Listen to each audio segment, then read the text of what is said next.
Hi guys, welcome back to Devi Talks. Now, what an apt day to kickstart our Courage series. Today is Teachers' Day in Singapore, and we would like to take this opportunity to wish every teacher out there a wonderful Teachers' Day. You are doing an amazing job, and we'd like to thank you for that.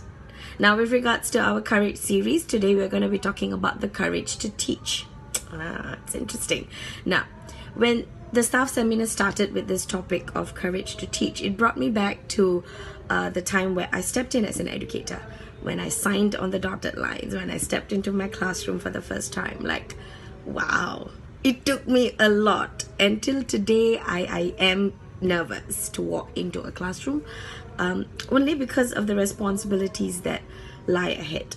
Also, when my friends or juniors, they ask, Devi, I want to sign up for teaching, the first question I ask them is like, are you ready for it? Like, if you're ready for the challenges that are ahead of you, yes, go for it. Teaching is not for the faint heart, to be honest, and it shows, it really shows. So there are three reasons why teachers need to have the courage to teach. Firstly, teachers need to have the courage to teach because we are truly molding the next generation. We are creating the next level of leaders, next level of politicians, teachers, doctors, engineers. We are creating the next generation that goes back into society, hoping to give back more to the country, to the world. And we don't do it intentionally, because every day when we go into the classroom, it's about this page, this chapter. But at the end of the day, that pressure lies on us, that we are taking them to the next level, and we are directly responsible for how this generation is going to turn out. So yes, you definitely need the courage to teach.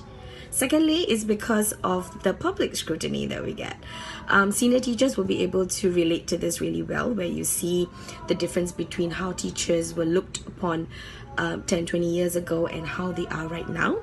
And being an educator myself, I get that a lot. People do make passing judgments about me, especially if they know me personally or what I do, what I have, that kind of things.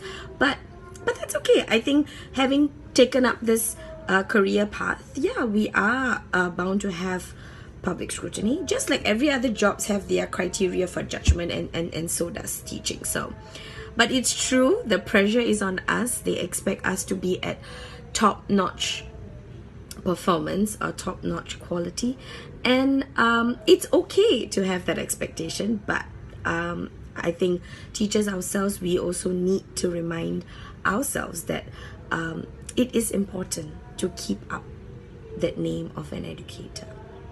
Yeah. And lastly, this one is really close to my heart. We need the courage to teach because we are not just teachers. These days, we walk into a classroom, we end up a whole year of teaching, and we end up being their pseudo friends, their pseudo parents, because children spend so much time in school. They spend so much more time in school than they spend time at home, apart from their sleeping time. So we really do end up being this pillar of support for the children, or their only go-to. It's really heartbreaking sometimes when students write me letters and go like, Miss Devi, you're the only one who asked me about my exam results. Or Miss, you're the only one who asked me why I look so tired today. It really takes you back, but that's the world today. That's what's happening in our classrooms today. And for every teacher who's looking out for that student at the back of the classroom, or that student that gets forgotten, you have an amazing heart, you have an amazing soul. That's exactly why you have the courage. So teachers, thank you so much for what you do in classroom, outside classroom, back at home. Thank you so much. And that concludes our session for today, which is Courage to Teach. Our next video will be about the courage to include. Let's look forward to that.